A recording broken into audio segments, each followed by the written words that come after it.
सबसे ज़्यादा जरूरी है। देखिए आगे बढ़ने के लिए उसके बिना आपको चीज़ें समझ में नहीं आएगी। ठीक है, जैसे कार्डियो बताना, कार्डियो जैसे आपको पता है कार्डियो हार्ट को बोलते हैं।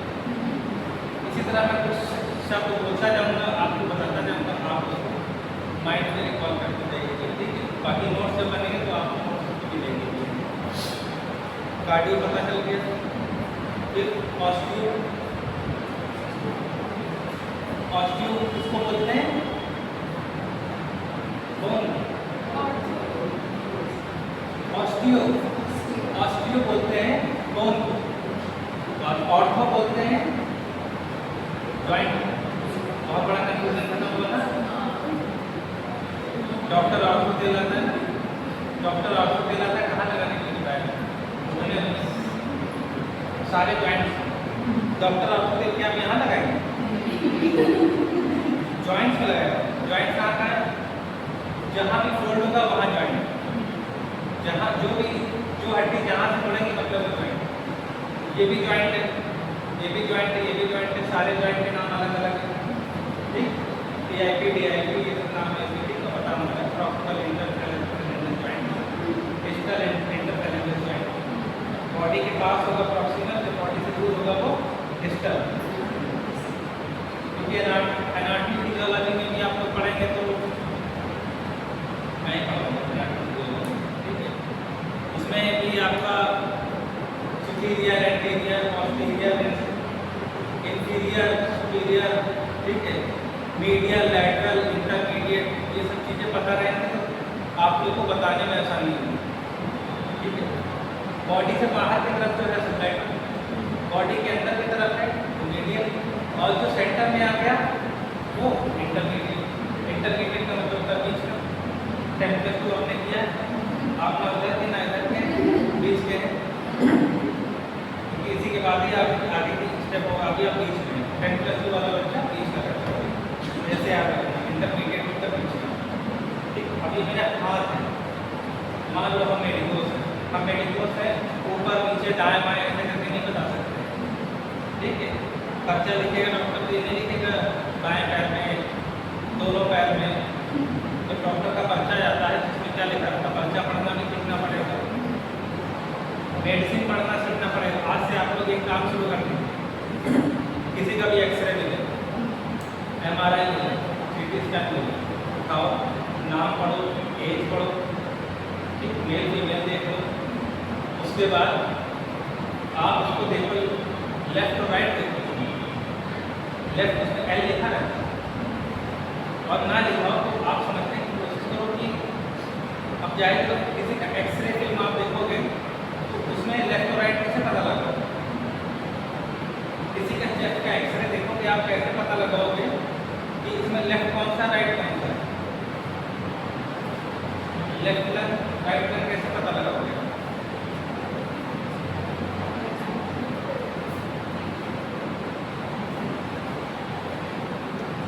एक्सरे देखो सबसे पहले, उसमें आप नाम पढ़ोगे, सीधा नाम लिखा, उल्टा तो नहीं पढ़ा है, क्योंकि उल्टा पढ़ोगे तो लेफ्ट का राइट, राइट का लेफ्ट रहेगा। जब आप इंश्योर कर लोगे कि ये नाम सही लिखा पेशेंट का, सीधा लिख रहा है, अब आप सामने एक्सरे रखोगे, उसमें पहले हार्ट की पोजीशन देखो। हार्ट की सबसे पहले इंडिकेट होगा, हार्ट का एपेक्स किस तरफ जा रहा है वो लेफ्ट हो जाएगा। हार्ट का एपेक्स, ठीक है, एपेक्स मतलब एंड पार्ट हार्ट का, कहते हैं हार्ट लेफ्ट साइड होता है, तो हार्ट कभी लेफ्ट में नहीं होता, हार्ट हमेशा सेंटर में होता है। हार्ट का एपेक्स लेफ्ट साइड में होता है। ठीक है, इसीलिए हार्ट का एपेक्स जब लेफ्ट की साइड भागता है तो वो कहाँ इसको कंप्रेस करता है? लेफ्ट में कहाँ जाएगा? लंग्स के पास जाएगा, लेफ्ट लंग्स के पास जाएगा। तो लेफ्ट लंग की जगह वो ले लेगा, हार्ट किसकी जगह ले लेगा? लेफ्ट लंग की जगह।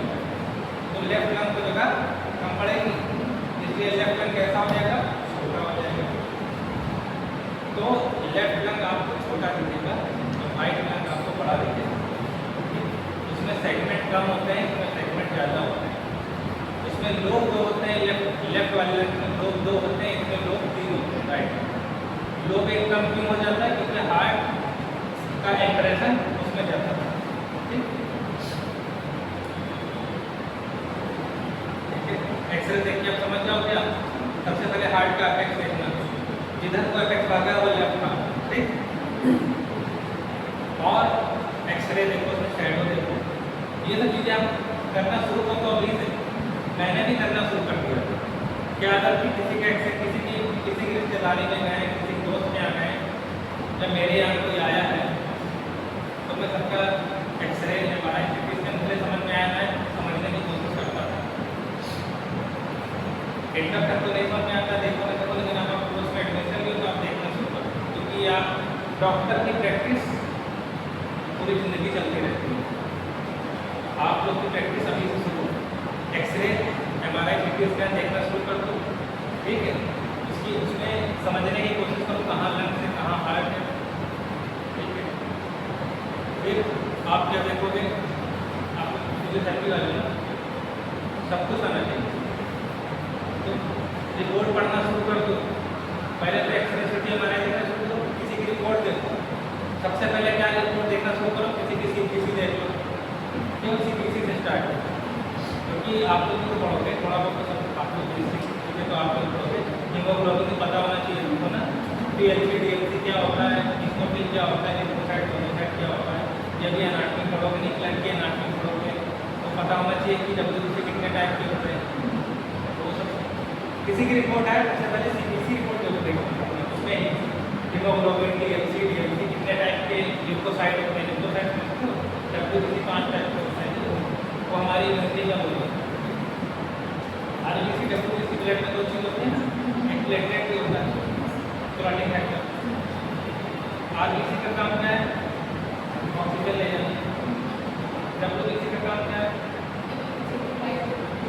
WBC वाइट ब्लड सेल्स, तो 5 टाइप, क्या काम है उसका, इम्यूनिटी में रोल।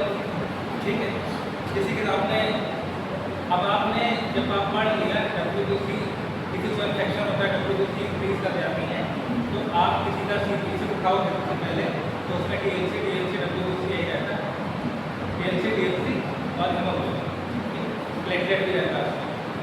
भाई किसी को डेंगू हुआ है कि नहीं हुआ, सबसे पहले CBC रिपोर्ट तो देखोगे, प्लेटलेट काउंट तो नहीं बढ़ा होगा। किसी को किसी तरह का बैक्टीरिया या वायरल इन्फेक्शन तो नहीं, कैसे पता चलेगा, शरीर में कहीं भी इन्फेक्शन, बॉडी में कहीं भी इन्फेक्शन होगा तो CBC में तो आएगा। सबसे पहले डॉक्टर कौन सी जांच लेता है, CBC कंप्लीट ब्लड काउंट, उसमें आपको पता चल जाएगा मरीज को चक्कर आ रहा है, आपके पास आया है। मैं नहीं कह रहा हूँ कि आप डॉक्टर करो, लेकिन एक बात बताओ, आपको पता होना चाहिए मरीज को चक्कर आ रहा है, CBC रिपोर्ट लेकर आया, आपने देख लिया उसमें हीमोग्लोबिन ठीक है, तो मतलब किसी और को चक्कर आ रहा है, हीमोग्लोबिन इसका 6-7 दिखा रहा है, तो मतलब इसको एनीमिया है, एनीमिक है, उसके शरीर को ताकत ब्लड से मिल नहीं पा रही है, और हीमोग्लोबिन का तो ऑक्सीजन भी नहीं कब ले पा रहा, सांस बिल्कुल ले जल्दी। भाई जब RBC, जब हीमोग्लोबिन कम हो गया, उसका ऑक्सीजन कैरिंग कैपेसिटी कम हो गई, तो उसकी सांस फूलेगी, थकान महसूस होगी, थका महसूस होगा, सीढ़ियाँ नहीं चढ़ पाएगा, थक जाएगा, 4 कदम चलेगा, थक जाएगा, थोड़ा काम कर देगा तो चल, काम करते करते चक्कर आके गिर जाएगा, हीमोग्लोबिन उसका लो हो जाएगा। तो इसी चीज़ें तो आप लोग एक्सरे MRI CT स्कैन देखना शुरू करो। मैं नहीं कहूँ ढूंढो जाके, सामने पड़ जाए उठा के देखो, मैं भी यही करता हूँ। किसी की रिपोर्ट देख लो, लीवर की, किडनी की पहले मैं तो CBC पहले देखो, ठीक है, एक जांच तो पहले समझो। MHD वालों को सब देखना पड़ेगा, लीवर किडनी समझता तो एक आदमी। और क्या देखोगे, मेडिसिन, क्योंकि आपके उसमें फार्माकोलॉजी भी आएगा, तो आप लोग को मेडिसिन भी पता होना चाहिए। भले बात में समझता हो, लेकिन अभी से देखना शुरू करोगे तो आपको समझना शुरू हो जाएगी। ठीक है, और इसमें आप लोग क्या देखोगे, घर पे किसी के गए हो, टेबल में दवाइयाँ पड़ी रहती है, ठीक, उठा के पहले तो देखते थे, अपनी वैल्यू बढ़ जाती है, उठा के देखा दवाइयाँ, हार्ट की दवाई चल रही है, मतलब रिश्तेदार यही समझेगा, हाँ भाई डॉक्टर पढ़ रहे क्या, मेडिकल डॉक्टर गाँव में तो नहीं कहते, डॉक्टर पढ़ लो, कुछ भी किसी भी चीज़ पर एडमिशन ले लो, डॉक्टर पढ़ लो, थोड़ा सा आपने उसकी ठीक है, ये मैं आपको बताऊंगा। तो जब आप किसी को बता दोगे तो किसी की मदद नहीं कर पाओगे, सही दवाइयाँ चल रही थी, पता चला हार्ट की दवा की जगह वो सर्दी लगी, मोन्टेलोपाज खा पड़ा, ठीक है। हार्ट की गोली भी छोटी छोटी होती है, गैस की गोली भी छोटी छोटी होती है। अब उसके पास मान लो दवा लिफाफा बदल गया, डॉक्टर ने लिख के दिया है कि हार्ट की दवाई है, ये गैस की दवाई है, गैस की दवाई हार्ट वाले लिफाफे में गई, हार्ट की दवाई गैस के लिफाफे में। अब वो गैस वाली दवाई के लिफाफे में क्या चलेगी, हार्ट वाली दवाई चलेगी। वो क्या गैस तो मेरे को बन नहीं रही, उसको किनारे को गैस बोले में नहीं खा, मेरे गैस नहीं बन रही। पढ़ा लिखा तो है, उस लिफाफे में बर्फ में हार्ट की दवाई उधर चलेगी। अब पढ़ा लिखा तो था नहीं, अब आप उसके यहाँ गए, अब पता चला कि वो दवाई 5-6 दिन से खा रहा है, उसका बीपी नहीं कम हो रहा है, क्योंकि गैस की गोली खा रहा है, हार्ट की दवाई तो उसमें चलेगी। आप उसके घर गए, अब आप मेडिकोज हैं, ठीक है, आपके अंदर भी वो फील आएगा कि चलो लोग देखेंगे क्या दवाई चल रही है, इंटरेस्ट जागेगा, गूगल करोगे, आपको गूगल करके पत्ता निकालो, मैं धीरे से गूगल करो, दवाई का शॉर्ट नेम डालो, ठीक है, आप देख लोगे कि लोराज़ेपाम लिखा है या एटेनोलॉल लिखा हुआ है, एटेनोलॉल जो है एटोलॉल लिखा है, एल्मा20 लिखा है, एल्मा40 लिखा है। अब देख लिया आपने एटोलॉल लिखा हुआ है, आपको पता चल हार्ट की दवाई, तो आप कहोगे ना हार्ट की दवाई चल रही है, तो जान जाएगा हाँ मेडिकल अच्छा लगता है, डॉक्टर बढ़ता है। उसके बाद आप उसको बता दो, वो कह रहे हैं गैस ये हार्ट की दवाई खा रहे हैं लेकिन हमारा बीपी नहीं कंट्रोल हो रहा है, लग रहा है डॉक्टर बदलना पड़ेगा या दवाई की पावर बढ़ानी पड़ेगी, एक तो मैंने देखा जब उसका बीपी कंट्रोल नहीं होता या तो डॉक्टर बदलना पड़ेगा या तो 5 mg की 10 mg करनी पड़ेगी, लेकिन आप उसके डॉक्टर के पैसे बचा दोगे, जाओ मैं बताओ कि गैस को लिखा बीपी कहाँ से कंट्रोल होगा तुम्हारा, अपने लोगों की हेल्प कर पाओगे, अपने घर में अगर किसी की भगवान न करे किसी की दवाई चले लेकिन अगर किसी की इलाज चल रहा है तो आप उसको सही राय दे पाओगे, ठीक है। आप उसमें भी हेल्प हो जाएगी, आप के भी काम आएंगे। मैं अपने घर में किसी को डॉक्टर के पास ले गया तो मैं खाली डॉक्टर को निकल लेता हूँ, सबको पकड़ के मेरा पूरा जहाँ मैं रहता हूँ आस पास का एरिया पूरा सबके लंच का अरे कुछ नहीं तो कम से कम फिटनेस का इंजेक्शन लगवाने तो आएगा ही ना, भले इलाज किसी हार्ट की दवाई चल रही, हार्ट कार्डियोलॉजिस्ट के पास इलाज चल रहा, लेकिन फिटनेस इंजेक्शन तो लगवाने आएगा। भैया आप डॉक्टर हैं, आपसे भी क्या है, आप तो डॉक्टर पढ़ रहे हैं, फिटनेस इंजेक्शन लगा देते तो आप क्या बोलते हैं, हम तो फिजियोथेरेपी कर रहे हैं, तो कैसे डॉक्टर हो, कोई नहीं लगा पाते, ये सब चीज़ें मुझे सुनने में मिलती थी। हाँ, कोई नहीं लगा सकते, दवाई नहीं दे सकते, तो कैसे डॉक्टर, तुम समझाओ। जो सर्जन होता है ना, सर्जरी करता है वो ना, वो दवाई भी नहीं देता, उसको नहीं लगाता, उसको सर्जरी करता है, उसकी कैंची चलती है, तो डॉक्टर नहीं है। उसी तरह हम वो डॉक्टर हैं जो मरीजों को ऑपरेशन होने से बचाते हैं, जिन मरीजों का ऑपरेशन होने वाला होता है उनको बचाते हैं ऑपरेशन, क्योंकि ऑर्थो वाले डॉक्टर जो है ये क्या कर रहे हैं, ऑर्थोपेडिक डॉक्टर आजकल ज़्यादा क्राइसिस कैसे को लेकर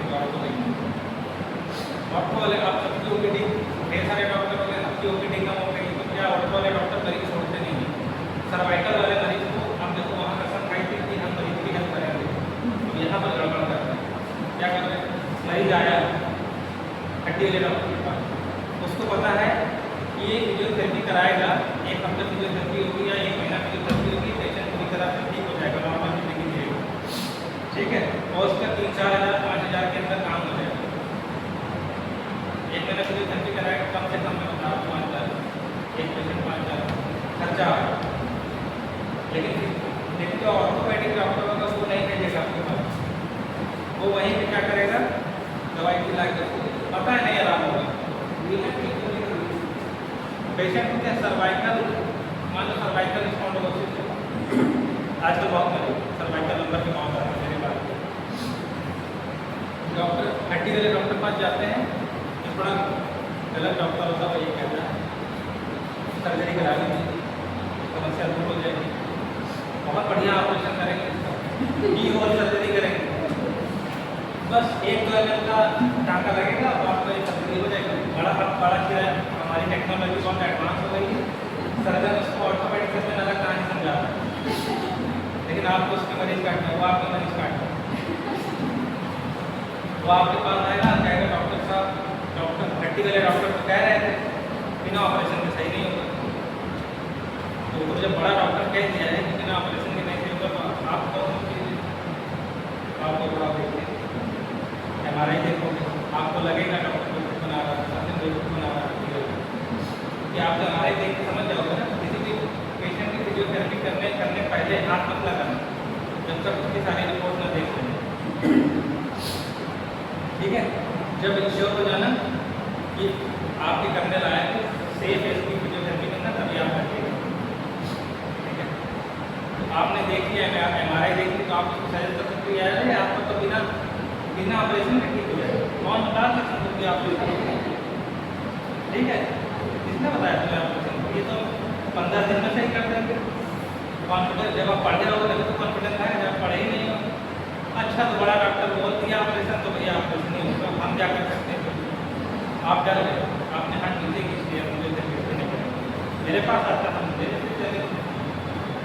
बोला है ऑपरेशन होगा, नहीं, कम से कम 1 वक्त 3 दिन करा लीजिए, लगा के ट्रैक्शन लगा दिया, ट्रैक्शन लगा तो ना आराम हो जाएगा 3 दिन में, लेकिन नहीं, फिजियोथेरेपी शुरू में ट्रैक्शन नहीं लगाएगा, शुरू में ट्रैक्शन लगा देंगे, इसको आराम हो जाएगा, तो ये 15-20 दिन 1 महीना थेरेपी नहीं कराया जाएगा, तो क्या कि डॉक्टर साहब 3 दिन आपने किया 50% तो आराम हो गया, 3-4 दिन और कर दो, मेरा पूरा आराम हो जाएगा, ठीक है। अब उसका सस्ते में इलाज हो जा रहा है, आपको भी देखना पड़ेगा,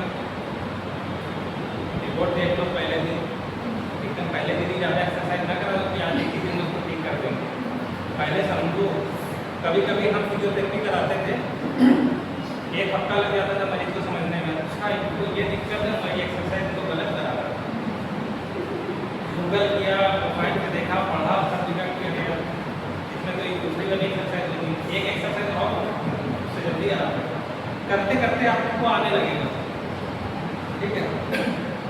तो ऑर्थोपेडिक वाला डॉक्टर, न्यूरो वाला डॉक्टर, न्यूरो सर्जन आपका दोस्त भी है, आपका अपोजिशन भी है, क्यों, वो चाहे तो आपके पास पेशेंट दे सकता है, चाहे तो ना दे, और जब बड़े डॉक्टर ने बोल दिया तो फिर जो रहने के बाद फिजियोथेरेपी कराने आएगा, लेकिन आजकल की जब से AI का ज़माना आ गया है, स्मार्टफोन का ज़माना आ गया है, लोग पहले AI से पूछ लेते हैं, मेरे को सर्वाइकल की दिक्कत है, इसमें क्या इलाज होना चाहिए, वो बताएगा, आप किसी एक्सपर्ट फिजियोथेरेपिस्ट के पास जाइए, आप ऑर्थोपेडिक के पास जा सकते हैं, अगर आप उसमें ये भी लिख के आएगा इसका बिना दवाओं से, बिना सर्जरी के भी इलाज संभव है, तो बेहतर है आप किसी नज़दीकी फिजियोथेरेपिस्ट के पास संपर्क करें, अगर फिजियोथेरेपिस्ट आपको देख लेता है ठीक, आप ठीक होने लायक फिजियोथेरेपी करेंगे, नहीं तो आपको रिफर कर देगा हायर सेंटर में या सर्जन के पास, ऑर्थोपेडिक है तो सर्जन के पास। मैं आप जब देख लोगे कि MRI देख लोगे कि मैं ठीक कर सकता हूँ, तो आपने ऑर्थोपेडिक सर्जन के डॉक्टर मैनेजमेंट कर दिया, मरीज की ज़िंदगी बचा ली आपने, अपनी ज़िंदगी बचा ली, अपना कैरियर सेव कर लिया, अपना ट्रस्ट बिल्डअप कर लिया। अब उसकी रिश्तेदारी में जिसको सर्वाइकल होगा सबसे पहले आपके पास लेके आएगा, कहेगा एक बार करा के देख लो, ना फायदा होगा तो उसके पास जाना, यहाँ कम पैसे में मिलना उसके हो जाएगा, ठीक है, कम से कम पढ़ाई तो करेगा। ऐसा तो हो नहीं सकता कि आप उसकी 3 दिन लगाकर फिजियोथेरेपी करो, अपना पसीना बहाओ, उसकी मेहनत करो, सारी मशीनें कैल्शियम सब लगा दो, उसके ट्रैक्शन लगा दो, उसको आराम ना है। एक पेशेंट मेरे पास आया, लेडीज पेशेंट था, सर्वाइकल का, वो कैसे मरीज आपको पकड़ के लाने हैं अपने पास, स्किप नहीं करना है, ये आया छक्का ना रहा जाओ फिजिशियन को दिखा लो, वहाँ तुमको वर्टिन टैबलेट ATM की खिला देगा, चक्कर बंद हो जाएंगे। वर्टिन तो खिला ही देगा, चक्कर तो उससे बंद कर ही देगा। जब तक वो टिकिया खाएगा वर्टिन, तब तक उसके चक्कर बंद रहेंगे। डॉक्टर को फीस देते देते और वर्टिन टैबलेट खाते खाते ज़्यादा जब सर्वाइकल बढ़ जाएगा उसका, तो डॉक्टर वर्टिन 16 की कर देगा, 8 की कर देगा। उसके बाद डॉक्टर को 500 रुपये फीस देते देते देते उसके बाद पैसे बचेंगे नहीं, तब डॉक्टर जानते हो आखिर में कह जाएगी आपको सर्वाइकल की वजह की दवा, तब पेशेंट आपके पास आएगा। फिर क्या कहेगा आपसे, फलाने जगह इलाज चल रहा था, पैसे बचे नहीं है, कम पैसे में मेरा जो है कर दीजिएगा। इससे पहले उसके पास जाता, आप पहले ही उसको पकड़। तो मेरे पास एक ऐसे लेडीज पेशेंट आया, आज कंटिन्यू करा कर थोड़ा एक्सपीरियंस को शेयर करते हैं। एक लेडीज पेशेंट आया, मैं अपनी ओपीडी में बैठा था और पेशेंट आया दवा लेने आया। अगर मेडिकल स्टोर था, मेरा बगल में सेंटर था, मेडिकल स्टोर पर दवा लेने आया तो मेडिकल स्टोर वाला अक्सर मेरे पास फीस नहीं ले रहा था उस समय में, मेरे पास फीस दे रहा था। तो एक बार अगर मैं डॉक्टर साहब बैठे उनकी मेडिकल स्टोर और क्लिनिक नकल वगल होती है ना, क्लिनिक मेडिकल स्टोर, तो उन्होंने भेज दिया मेरे पास कि डॉक्टर साहब का दिखा हो रहा है कि मेरे पास है मेडिसिन। तो मैंने क्या दिक्कत, तो वो आई थी मेडिकल स्टोर वाले जानने वाला, उसके आई थी कि मैं फलाने हॉस्पिटल में एडमिट थी, वहाँ मुझे ढेर सारे इंजेक्शन लगे, मेरी उल्टी नहीं बंद हो रही, और 10 इंजेक्शन लग गया, पहले नॉन लग गया, उल्टी नहीं बंद हो रही। अब दूसरे अस्पताल में भर्ती होने जा रहा है। तो फार्मेसी वाले बोले एक बार डॉक्टर साहब बैठे बगल में फीस नहीं लेंगे, आए मेरे पास, देखा उनको मैंने, फिजिकल एग्जामिनेशन किया, रिपोर्ट देखी, तो रिपोर्ट मंगाई, उसमें भी था थोड़ा बहुत सर्वाइकल के चांसेस दिख रहे थे। ठीक है, कभी कभी ऐसा होता है ना कि रिपोर्ट में नहीं दिखता लेकिन सर्वाइकल होता है, हमारे यहाँ कभी कभी कम होता है, दिखा कम रहा है लेकिन दिक्कत ज़्यादा है। तो सर्वाइकल हमने पकड़ लिया, फिजिकल एग्जामिनेशन किया, मैंने कहा जाओ छत देखो, छत उसने ऊपर किया, बस इतना देख रहे इसके ऊपर गर्दन नहीं जा रही,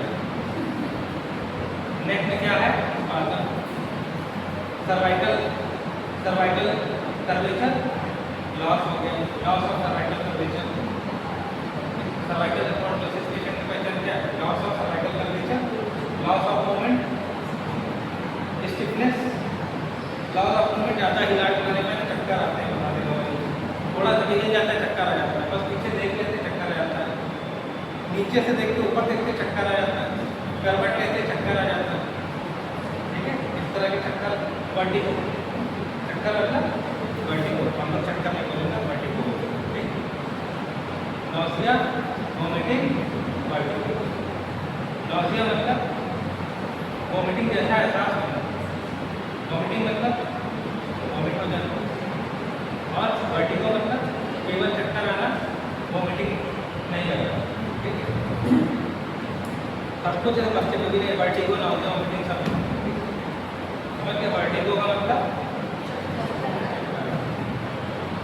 मतलब चलाना शुरू नहीं आता। ठीक, ये डिफरेंस हमें पता होना चाहिए। वो पेशेंट को मैंने पकड़ लिया, सर्वाइकल पेशेंट है, क्यों कैसे पता लगा, गर्दन नहीं घुमा पा रहा, स्टिफ है, ये मैं कह रहा हूँ इसको जो है अपनी चीज को यहाँ तक लाइए, मैं ले जा पा रहा हूँ ना, वो नहीं ले जा पाएगा सर्वाइकल पेशेंट, मैं कहूँगा छत देखो, मैं तो छत देख रहा हूँ, वो छत नहीं देख पाएगा, ऐसे पहचानोगे आप उसका सर्वाइकल। उससे तो नीचे देखो, वो नीचे देखेगा, अब उससे बस आप सामने देखो, ऐसे सामने देखेगा, चक्कर आ रहा है। ठीक, और सर्वाइकल पेशेंट क्या कहेगा, मैं स्कूटी से जाती हूँ तो जैसे फ्लाईओवर पे चढ़ती हूँ, मुझे ऊंचाई पे जाने का चक्कर आने लगता है, या छत पे खड़ी होती हूँ, बैरिंग पकड़ के वहाँ चक्कर आने लगता है। ठीक है, कभी कभी धुंधला भी दिखाई देता है, कभी कभी ऐसा लगता है धड़कन पड़ गई। ये सर्वाइकल के पेशेंट के सारे सिम्टम मतलब आप पहचानना पड़ेगा, जो आपके मतलब के सिम्टम है वो स्टार्ट किया सर्वाइकल का पेशेंट, कोशिश करना सर्वाइकल का पेशेंट ही नहीं हो।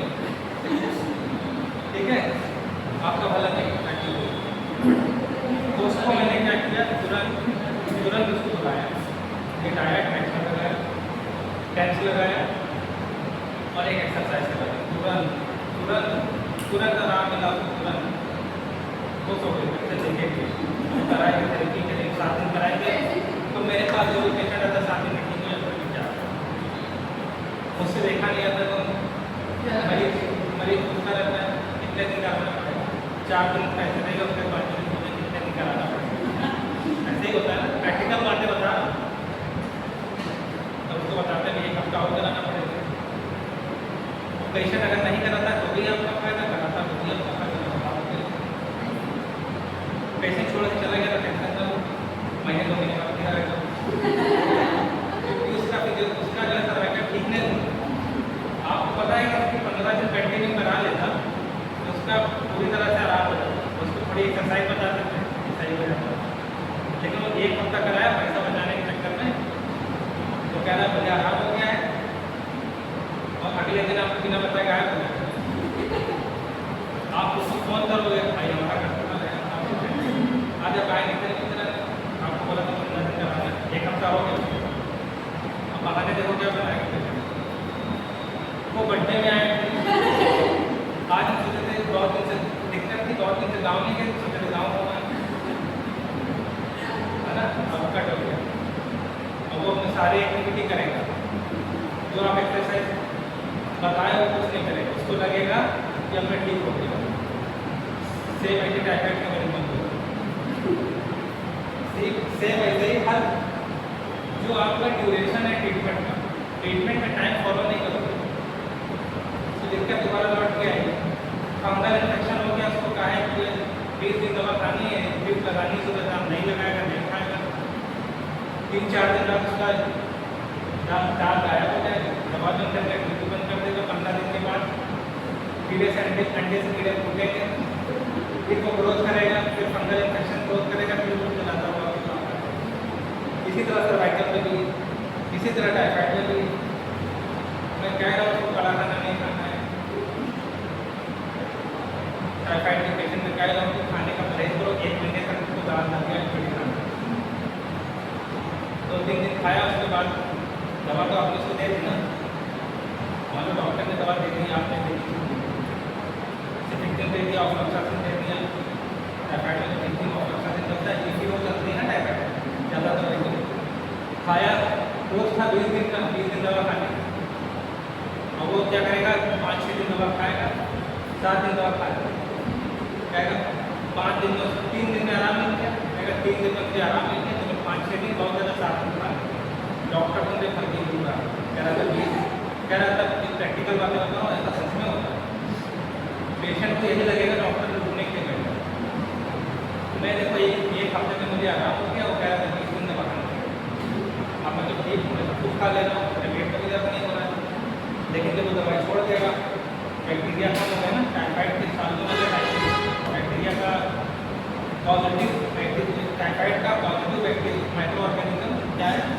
साल्मोनेला टाइफी साल्मोनेला टाइफी जब उसने 1 हफ्ता दवा खाई तो साल्मोनेला टाइफी ब्लड में कम हो गया तो उसके सिम्टम नहीं आ रहा है टाइफाइड में फीवर नहीं आ रहा है पेट में दर्द नहीं हो रहा है तो दवाई छोड़ देगा तो धीरे धीरे ग्रोथ करेगा ना पूरी तरह से स्किल हुआ नहीं था तो फिर वो अपना रीग्रोथ करेगा और धीरे धीरे फीवर आने लगेगा खाएगा फिर इसी तरह सभी डिजीज के साथ आएगा अगर प्रॉपर ट्रीटमेंट का ड्यूरेशन फॉलो नहीं होगा तो डिजीज वापस लौट के ही आएगी उसमें भी आपका दोबारा आएगा तो आप फिर तुमने पिछली बार तुमने क्या कहा था पुलिस भी करानी थेरेपी ना फिजियोथेरेपी तुमने 1 हफ्ता कराया तुमने कहा था 15 दिन कराना अब जो पिछला कराया था तुमने थेरेपी ना सब बेकार हो गया अब तुमको 15 दिन कैसे करानी पड़ेगी अब उसको पछतावा होगा कि यार डॉक्टर मेरे अंदर डॉक्टर सही बोल रहा डॉक्टर सही है हम कह रहे थे छोड़ के मत जाना पूरी थेरेपी कराना लेकिन आप कितना भी बोलो कि पूरी कराना है महीना मत कराना तभी ऊपर ठीक होगा लेकिन तो 1 हफ्ते में आराम मिल जाएगा भाग नहीं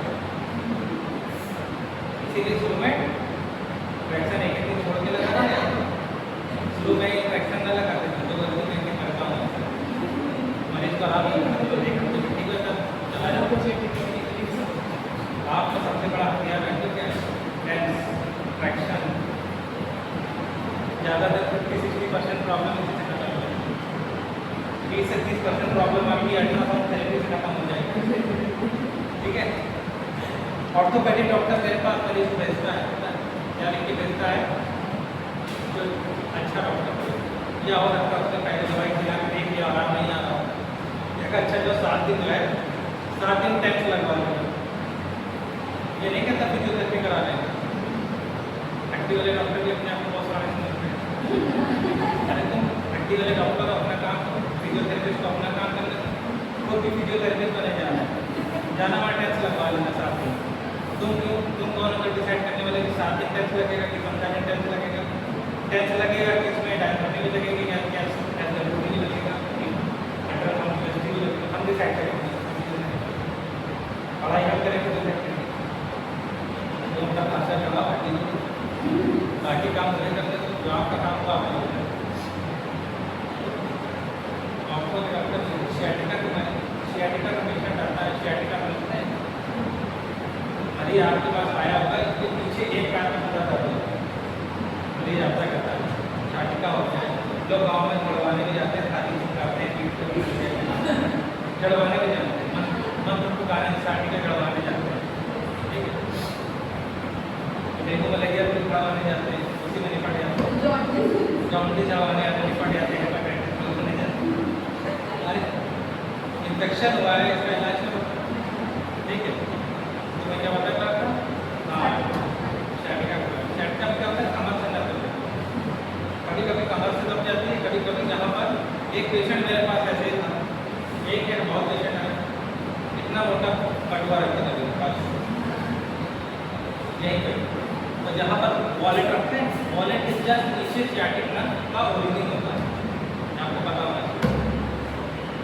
अब जो सुबह से लेकर शाम तक 5-5, 6-6 घंटा पेशेंट बैठा रहता है टेबल पे, कुर्सी पे अपनी पकड़ के, ठीक है, जिसका ऑफिस वाला होता है, तो वॉलेट में दुनिया भर में विजिटिंग कार्ड, पता नहीं किसका कभी काम ही नहीं पड़ा होगा, visiting card, credit card, debit card, ATM, पैसा कब देते हैं, कार्ड जाता है, ऐसा मिलेगा आपको।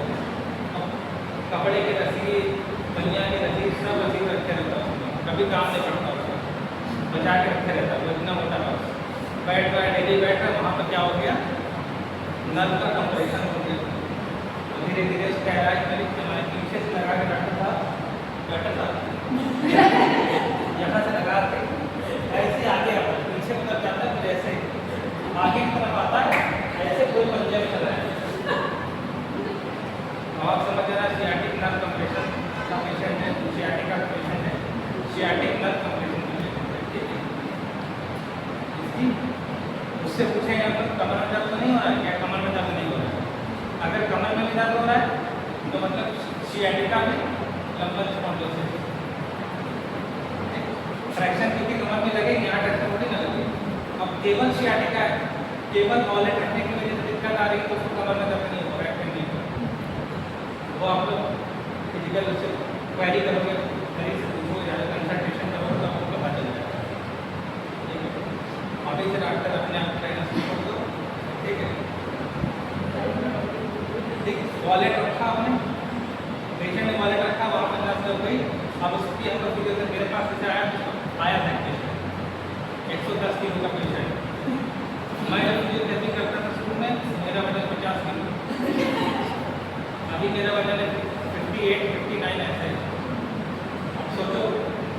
सोचो 15 साल पहले मेरा वजन कितना रहा, 50 किलो के आसपास था।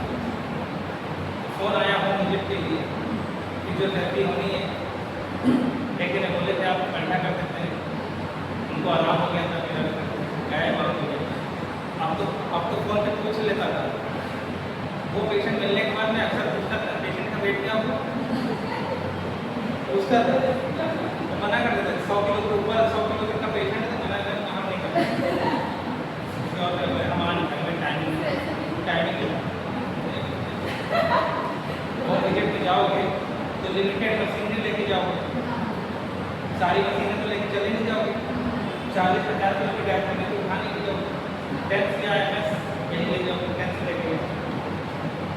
उसके बाद ज़्यादातर तो हाथ से एक्सरसाइज करा रहे हैं ना, एक नन्ही सी जान कहाँ तक है, तो 110 किलो का पेशेंट की फिजियोथेरेपी कराएगा, वो भी पैसा कर देगा, जब घड़ी देख रहा होगा कि 1 घंटा पूरा हो जाएगा तो पैसा देगा। ठीक है। ऐसे पेशेंट भी आते हैं 110 किलो के, तो सोच समझ के केस लेना, हिम्मत हो तो लेना। और फिजियोथेरेपी कराने में अक्सर जो है अपनी पूरी ताकत नहीं लगाए, फिक्स एक्सरसाइज कराएंगे, जिससे हमारे ऊपर कम से कम ताकत हमारी लगे। आधा घंटा उसको टेंस लगा के निकाल दो,